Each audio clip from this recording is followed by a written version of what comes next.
Assalamualaikum warahmatullahi wabarakatuh. Waalaikumsalam warahmatullahi wabarakatuh. Ketemu lagi bersama Mang Bubun. Saat ini saya sedang ngobrol dengan seseorang yang luar biasa sekali ya. Beliau memimpin kepala desa selama 3 periode. Bukan hal yang mudah teman-teman memimpin suatu jabatan. Banyak orang bisa 3 periode kalau tidak punya hati di masyarakat gitu. Ya. Assalamualaikum Pak Haji. Waalaikumsalam warahmatullahi wabarakatuh. Mang Bubun, Wilujeng Santan. Mana Mang Pak Haji? Alhamdulillah, alhamdulillah. Alhamdulillah. Aduh, Bubun asa luar biasa. Tegang bisa ngobrol dengan Pak Haji gitu. Dan kan ini baru pertama kalinya saya ngobrol dengan Bapak Kades. Aduh, ini saya tegang, harus tegang gitu jangan. Nggak usah, nyantai aja, nyantai aja. Baik, jadi teman-teman, sekelas info, saya menjadi warga desa Rahayu itu sekitar tahun 2007 ya. Tahun 2007 saya menikah dengan orang Rahayu. Saat itu sedang terjadi pemilihan kepala desa. Saya memilih seseorang, karena iya ya pemimpin yang baik, dan ternyata Pak Haji yang pemimpin benar itu. Ya, terima kasih. Alhamdulillah ya gitu. Baik Pak Haji, ini mah ngobrol saja supaya dari obrolan itu banyak orang yang mendapatkan ilmu gitu ya. Betul. Jadi ngobrolnya ya istilahnya mah saat orang lain banyak yang ngobrol tidak fokus, kita mah ngobrol jadi ilmu. Kalau disingkat mengomel. Pak Haji, kan Pak Haji teh memimpin desa Rahayu teh selama 3 periode. Betul Kang Nah, Bun. itu bagaimana bisa memimpin dalam waktu yang lama 3 periode? Alhamdulillah, dengan saya suka dengar dari masyarakat, ya bagus, we kita tanggapan di gumaha itu kan tips-tipsnya. Ya, alhamdulillah Kang Bubun dan pemirsa pencinta channel Mang Bubun Channel ya. Iya. Mang Bubun Channel, selamat sore. Selamat bertemu dengan saya Haji Dadang Suryana. Seperti yang tadi Kang Bubun sampaikan, saya adalah kepala desa yang sampai saat ini sudah melaksanakan dalam kurun waktu 3 periode. Jadi kalau hitung-hitungan tahun itu Mang Bubun, saya sudah 16 tahun menjadi kepala desa. Nah, itu waktu yang memang lama lah ya, lama karena presiden saja cuma 10 tahun 2 periode. Iya. Ya, kepala desa itu karena memang jatahnya 3 periode Mang Bubun. Memang 3 periode. Berdasarkan Undang-Undang Nomor 6 Tahun 2014 itu, jabatan kepala desa itu adalah 6 tahun dan bisa mencalonkan kembali selama 3 periode, begitu. Jadi berarti keempat nggak boleh kan kemarin yang demo itu supaya bisa berperan. Itu yang demo kemarin sebetulnya udah dikasih tahu, udah dikasih 3 periode 6 tahun, itu berarti kan 18 tahun mempunyai. Tapi ya yang namanya manusia mungkin tetap tidak ada kepuasan. Sebetulnya waktu yang memang 18 tahun atau 2 kali 6, 12 tahun itu sudah cukup kalau menurut saya.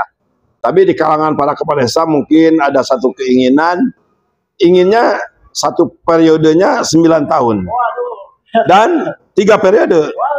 Jadi 27 tahun. Nah, itu Bang. Ya, istilahnya mah yang belum merasa bisa membangun desanya, jadi perlu tambahan waktu gitu mungkin Pak Haji ya. Betul. Nah, kalau Pak Haji mah ya saya juga kan istilahnya mah sebagai warga mah gitu, jalan gang lecir, membuat surat-surat lancar, ya itu sudah menjadi kepuasan lah sebagai saya warga negara lah, tidak sulit. Alhamdulillah Pak Haji, makasih ya. Terus kan Pak Haji itu 3 periode nih, tentunya masyarakatnya itu kan bukan segelombang lah, berbeda-beda. Nah, bagaimana gitu memimpin supaya bisa menyenangkan banyak pihak 3 periode itu gimana Pak Haji? Ya, ini Mang Bun lah ya, sebetulnya saya berangkat menjadi kepala desa itu tadinya awalnya bukan keinginan sendiri. Nah, ini yang mesti memang harus menjadi awalan nawaiatunya dan keberangkatan itu saya sama sekali bukan atas dasar keinginan sendiri. Ya. Tapi sebelum menjadi kepala desa, saya aktif di Badan Permusyawaratan Desa selama dalam kurun waktu Pak Lurah Idan sama Pak Lurah Uya. Itu saya menjabat sebagai ketua BPD dalam kurun waktu itu 10 tahun kalau tidak salah.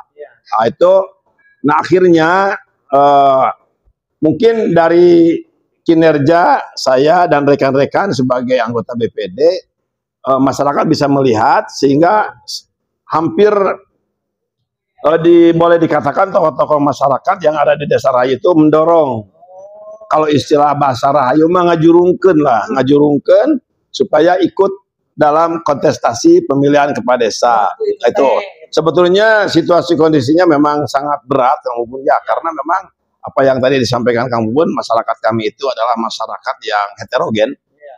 Di balik keheterogenan masyarakat Desa Rahayu itu memang ada satu keunikan di Desa Rahayu, tokoh-tokoh tingkat Jawa Barat minimal atau tokoh-tokoh pimpinan-pimpinan ormas itu memang ada sebagian yang berada di Desa Rahayu gitu lah ya.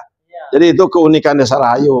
Jadi alhamdulillah selama atas kepercayaan daripada masyarakat periode pertama saya mendapatkan amanah itu, dan pada waktu itu kita mendapatkan suara 70% Kang Bubun ya.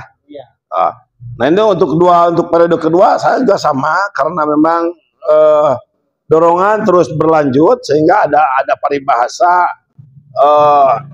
lamun Haji Dadang tenyalonkan ngesewe mali colok sejen mah gitu ya. Jadi itu sehingga pada periode kedua kami pun mencalonkan kembali atas dorongan daripada masyarakat, atas permintaan daripada tokoh-tokoh masyarakat, dan alhamdulillah itu atas kepercayaan masyarakat kami terpilih kembali dengan suara yang memang signifikan perbedaannya gitu ya. Berapa kan? Pertama 70. Ya 70%, yang kedua di kisaran 75% gitu ya. Karena itu kalau yang pertama itu calonnya 4 Kang Bubun. Ya. Kalau yang kedua teman berdemokrasi. Ya. Jadi kalau saya suka mengistilahkan bukan musuh pilkades, bukan lawan pilkades, tapi teman berdemokrasi dalam tataran tingkat desa gitu ya. Sehingga kita terpilih kembali di periode kedua, masuk ke periode ketiga pun kita mendapatkan angka 96% di periode ketiga itu Kang Bubun. Jadi memang agak di luar nalar, di luar dugaan saya pun, dan sebetulnya kami pun tidak tahu apa yang menjadi penilaian masyarakat sehingga masyarakat menjatuhkan pilihan terhadap Pak Haji gitu Kang Bubun ya. Ya intinya mah masyarakat merasa istilahnya merasa puas dengan kepemimpinan Pak Haji. Indikator kepuasan itu kan ya istilahnya beda-beda lah gitu. Seorang kepala desa datang kepada yang hajat, kepada yang meninggal itu sangat luar biasa sekali Pak Haji. Mungkin itu karena saya suka melihat jika ada orang yang takziah meninggal Pak Haji ada, dan orang melihat mungkin itu kayaknya sih hal sederhana itu yang susah dilakukan para pejabat sekarang, yang di karpetan wae gitu. Betul Kak Wan. Ya, jadi tentunya selama 3 periode itu banyak dinamika, yang senang merasa diadilkan, yang kurang senang mungkin ada saja gitu. Gimana pandangan membuat adil kepada semua orang gitu, apakah bisa atau tidak, gimana tuh? Nah ini Kang Won, ini pertanyaan yang memang sangat bagus sekali ya, karena kata adil itu gampang dikatakan, gampang diutarakan, tapi untuk melaksanakan kayaknya susah banget itu ya. Tapi alhamdulillah saya memimpin Desa Rahayu, entah itu memang masuk kategori adil atau tidak, Kang Bubun ya. Seperti yang tadi Kang Bubun sampaikan, karena memang ada tugas kepala desa itu Kang Bubun tidak dibatas oleh waktu. Ya. Jadi tidak ada jam kerja dari awal keberangkatan pencalonan kepala desa itu kami sudah mempunyai niat bahwa waktu kami semuanya serahkan untuk melayani kepentingan warga masyarakat dari pagi sampai pagi lagi. Jadi kalau saya punya handphone itu tidak pernah dimatikan Kang Bubun. Paling kalau mati itu dicas saja. Setelah sholat subuh saya cas dulu penuh, dibuka lagi. Ya itu Kang Bubun. Jadi itulah mungkin adil itu kan sangat-sangat relatif lah penilaian adil. Tapi yang jelas yang saya rasakan memang sebetulnya masyarakat itu bukan ingin diberi materi maupun ya, tapi kepentingannya terlayani oleh kita pada saat, nah ini kepentingan bisa kita layani pada saat masyarakat membutuhkan. Nah inilah yang jadi persoalan. Jadi kadang-kadang kan orang suka apa namanya iya bukan beranggapan bahwa tugas kepala desa itu dari jam 8 sampai jam 4. Nah itu kan iya, padahal tugas kepala desa itu tidak akan selesai. Dan masyarakat seperti tadi, kalau saya mengatakan adil itu adalah kita bisa melayani apapun kepentingan masyarakat yang memang mampu, yang memang ada di kita pada saat masyarakat membutuhkan. Kapanpun itu, mau jam 12 malam, orang perlu ke rumah sakit, perlu ambulan, memberitahukan ke kita. Orang jam 12 malam ada pemuda yang memang kenakalan remaja ribut-ribut gitu ya. Nah, itu yang memang kita harus siap terhadap apapun kejadian-kejadian ataupun dinamika yang terjadi di masyarakat. Apalagi seperti tadi Kang Bun sampaikan, masyarakat Rahayu itu memang betul Kang Bun. Masyarakat Rahayu itu sangat heterogen. Baik dalam apa namanya kultur agama. Jadi cuma sebetulnya keheterogenan masyarakat di Rahayu itu bagi seorang kepala desa itu sangat mudah untuk mengelolanya, Kang Bun. Ada kelebihan lah. Ada kelebihan di Rahayu itu. Ya, begini Kang Bun. Kang Bun juga bisa tahu meskipun Kang Bun tadi sampaikan bukan asli di Rahayu lah ya. Tapi sekian tahun Kang Bun di Rahayu, Kang Bun bisa membaca keadaan desa Rahayu baik geografisnya ataupun kependudukannya, kulturnya dan lain sebagainya. Sebetulnya ada satu keunikan Rahayu itu. Rahayu itu Kang Bun, masyarakat Rahayu yang pada saat ini berjumlah 35.000 atau hak pilihnya itu 20.714 orang. Itu sebetulnya sudah terwadahi oleh ormas-ormas keagamaan. Nah ini yang membuat sebetulnya seorang kepala desa akan mudah sebetulnya mah. Tidak begitu susah seperti di wilayah-wilayah lain. Tidak ada yang istilahnya mah pemimpin masyarakat. Betul. Jadi ada wadahnya. Misal contoh di Rahayu itu ada Nahdlatul Ulama. Komunitas atau warga masyarakatnya itu memang sudah kita bisa gambarkan. Oh RW ini ini ada di bawah pengelolaan Nahdlatul Ulama. Oh Persatuan Islam. Ini Syarikat Islam. Begitupun masyarakat yang memang di luar non muslim. Dan itu lebih gampang lagi sebetulnya mah. Nah itulah. Iya. Luar biasa sekali ternyata teman-teman, jadi tidak mudah gitu ya istilahnya mah memimpin sesuatu warga masyarakat yang banyak, perlu apa kepemimpinan gitu, perlu kepemimpinan. Nah ini kan sebentar lagi akan berakhir lah, sudah 3 periode gitu. Betul Kang Bun. Ada gak kesan-kesannya itu apa tuh yang ingat gitu? Apa tuh? Misalkan emang atau apa gitu? Ya memang betul Kang Bubun, ini terus terang saja kalau dikait-kaitkan dengan dukungan, dengan bantuan yang masyarakat Desa Rahayu berikan kepada Kang Haji dalam rangka melaksanakan amanah sebagai kepala desa, terus terang saja ini sangat berat sekali. Karena apalah artinya program-program desa yang memang sudah terlaksanakan dengan pengorbanan ataupun dukungan masyarakat kepada kita. Itu sangat besar sekali. Jadi memang luar biasa dengan komunikasi yang baik antara pemerintah desa dengan ormas-ormas yang ada ataupun tokoh-tokoh masyarakat yang ada di ormas-ormas tersebut, itu akan memudahkan kepada seorang kepala desa dalam rangka melaksanakan tugas-tugasnya, merencanakan pembangunan, bersosialisasi tentang keamanan, tentang kebersihan, tentang kesehatan. Itu kita sangat mudah sekali. Jadi bisa jalur-jalur ormas itu kita manfaatkan, kita gunakan dalam rangka kita memberikan sosialisasi kepada program-program yang memang sudah kita putuskan dalam musyawarah desa gitu. Oh iya. Jadi intinya komunikasi, komunikasi ya. Dan adanya ormas-ormas ini yang memudahkan untuk berkomunikasi langsung Betul, kepada pimpinannya. Betul. Karena ada perbedaan masyarakat terhadap pemerintah, apalagi situasi kondisi yang memang saat ini kita rasakan bersama-sama. Tingkat kepercayaan masyarakat kepada pemerintah itu memang sudah agak berkurang. Sangat beda sekali dengan tingkat kepercayaan masyarakat kepada tokoh-tokoh agama yang ada di ormas-ormas itu, Kang Bubun. Jadi kita manfaatkan itu untuk bisa melaksanakan rencana-rencana kegiatan yang memang direncanakan oleh pemerintah desa gitu. Ya mungkin juga karena mungkin saking banyaknya pemimpin-pemimpin yang tidak amanah, jadi masyarakatnya kurang gitu. Betul. Mungkin itu ya. Nah, ini mah ngobrol gitu.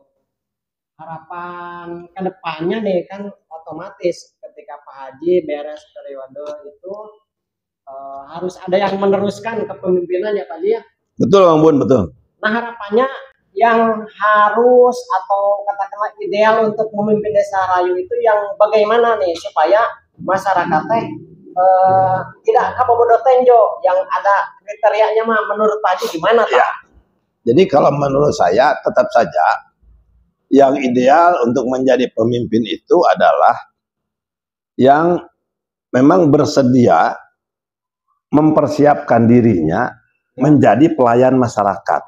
Yang harus atau katakanlah ideal untuk memimpin desa Rayu itu yang bagaimana nih supaya masyarakatnya tidak kabobodo tenjo, yang ada kriterianya mah menurut Pak Haji gimana Pak? Ya. Jadi kalau menurut saya tetap saja yang ideal untuk menjadi pemimpin itu adalah yang memang bersedia mempersiapkan dirinya menjadi pelayan masyarakat. Karena pada hakikatnya Kang Bubun, seorang pemimpin itu bukan raja.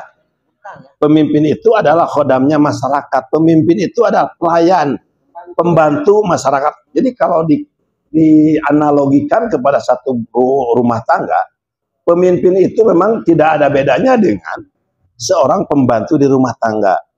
Dia akan melaksanakan segala aturan-aturan yang dibuat oleh majikannya, oleh dunungannya.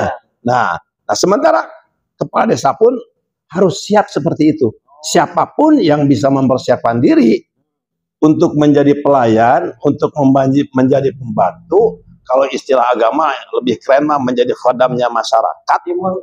Nah itu insya Allah siapapun yang menjadi kepala desa, Pak Haji yakin akan bisa melayani, mengayomi, dan akan bersikap adil terhadap masyarakatnya. Itu yang penting. Selain daripada memang kepemimpinan itu, pemimpin di desa itu harus terlahir bukan dari inisiatif sendiri, Kang Bubun. Jadi kita tunggu saja nanti, karena yang didorong, yang namanya didorong, didukung oleh masyarakat desa Rahayu. Istilahnya bukan saya ingin jadi kepala desa Rahayu, coba saya belusukan untuk mencari perhatian warga masyarakat. Saya kira masyarakat desa Rahayu sudah bisa membaca. Karena itu tadi tingkat religiusitas yang ada di kita di desa Rahayu itu sangat tinggi, Kang Bubun. Orang Persis itu sangat tingkat religiusitas sangat tinggi sekali, baik dalam bidang keilmuan beragamanya ataupun dalam praktek-praktek keagamaannya.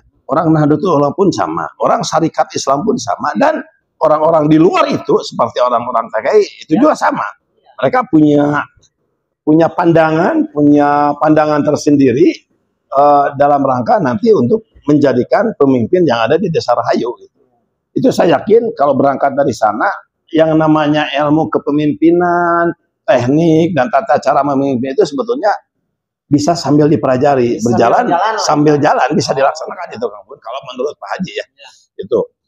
Ya berarti intinya siapapun yang nanti jadi kepala desa harus siap-siap menjadi pelayan masyarakat. Nah itu bukan ingin dilayani ya. bukan ingin dilayani. Nah itu. Sama yang dilayani. Nah, itu Ya. menyediakan waktu 24 jam itu harus siap, Kang Bun. 24 jam harus siap. Ya. Mau tidak mau itu. Karena mematikan HP ya. Ya, iya itu. Ya, begitu teman-teman. Nah, ada istilah kan pada kalau mau pemilihan suka nggak mau nyolok nanti karena suka gimana lah nyolok juga mending golput. Nah itu kumaha Pak Haji, tanggapan Pak Haji supaya anggapan-anggapan seperti itu saya nggak mau nyoblos. Artinya kan lebarlah suara gitu ya, lebar suara hak pilih dia. Karena kalau misalkan dia tidak memilih sementara orang lain yang memilih yang niatnya kurang baik kan jadi juga dilema lah gitu. Betul. Kepada yang istilahnya mah nggak mau kan dulu saya juga mau nyolok saya dulu pernah nyolok Pak Haji. Nah, sekarang mah sudah sadar lah gitu nyolok mah enak gitu. Kalau tidak nyolok ya orang lain yang. Ya betul Kang Bun. Gimana Pak Haji? Jadi itu Kang Bun ya memang hal yang memang seperti itu sudah menjadi apalah ya. Sudah kalau Pak Haji bilang itu sudah menjadi penyakit di masyarakat karena masyarakat bersikap pragmatis, tidak bahwa kepemimpinan itu menjadikan pemimpin itu betul-betul harus dipandang daripada aspek agama. Karena jangankan dalam komunitas, dalam masyarakat yang tingkatnya satu desa, kita berjalan 3 orang saja di muka bumi. Dalam Islam itu kan kita wajib untuk mengangkat pemimpin dari ketiga orang tersebut dengan kriteria yang memang disampaikan dalam agama, dalam keterangan agama. Nah, apalagi dalam wilayah satu desa. Nah, itu satu, masyarakat harus betul-betul punya rasa bahwa seorang pemimpin baik di tingkat desa ataupun tingkat kabupaten ataupun tingkat provinsi dan pusat, karena memang kita tidak bisa ditolak, kita berada di negara kesatuan Republik Indonesia. Nah itu harus mempunyai kewajiban pemimpin itu ada gitu Kang Bun. Jadi, nah itu cuma paling tinggal cara memilih pemimpin itu agar memang betul-betul nantinya bisa dirasakan kemanfaatannya sebagai pemimpin oleh masyarakat. Nah itu paling laksanakanlah cara-cara itu dengan cara-cara yang baik dan memilih orang-orang yang baik dalam artian orang umat Islam punya kriteria pemimpin yang baik itu kriterianya seperti apa? Minimal lah berakhlakul karimah gitu ya. Kalau kita katakan soleh terlalu jauh ngawur karena nilai-nilai soleh itu kan tidak relatif ya. Tapi lah berakhlakul karimah dalam kehidupan keseharian. Harapannya mudah-mudahan manakala dia menjadi pemimpin itu betul-betul bisa melaksanakan amanahnya dengan baik dan selalu berpegang teguh kepada peraturan yang memang dicantumkan baik agama maupun oleh pemerintah gitu. Jadi luar biasa sekali, saya banyak dapat ilmu sekali dan kayaknya juga teman-teman yang lain juga bisa mendapatkan ilmu pencerahan dan maksudnya buat warga juga mungkin tidak ada yang belum tahu bagaimana Haji Dadang Suryana itu. Nah silahkan disimak aja, mudah-mudahan dari obrolan ini ada manfaatnya ya buat saya, buat Pak Haji dan buat semua warga Rahayu semakin guyup, rukun, solid lah. Ini dengan nanti juga kades yang baru lebih maju lagi. Ya, terima kasih Kang Bubun. Jadi dalam kesempatan ini pun saya berpesan kepada seluruh warga masyarakat Desa Rahayu kaitan baik dengan Rahayu ke depan. Nah ini marilah kita menjadi warga masyarakat yang memang bertanggung jawab terhadap kemajuan dan kemandirian Desa Rahayu. Marilah kita pegang teguh landasan-landasan keagamaan yang memang kita yakini kebenarannya dan mustahil salahnya, sehingga saya punya keyakinan kalau landasan-landasan atau dasar-dasar keagamaan yang kita yakini kebenarannya bisa dilaksanakan, minimal kita berusaha untuk melaksanakan gitu, ya, berusaha untuk melaksanakan gitu. Yang kedua, ini komunikasi yang memang harus terus dijalin.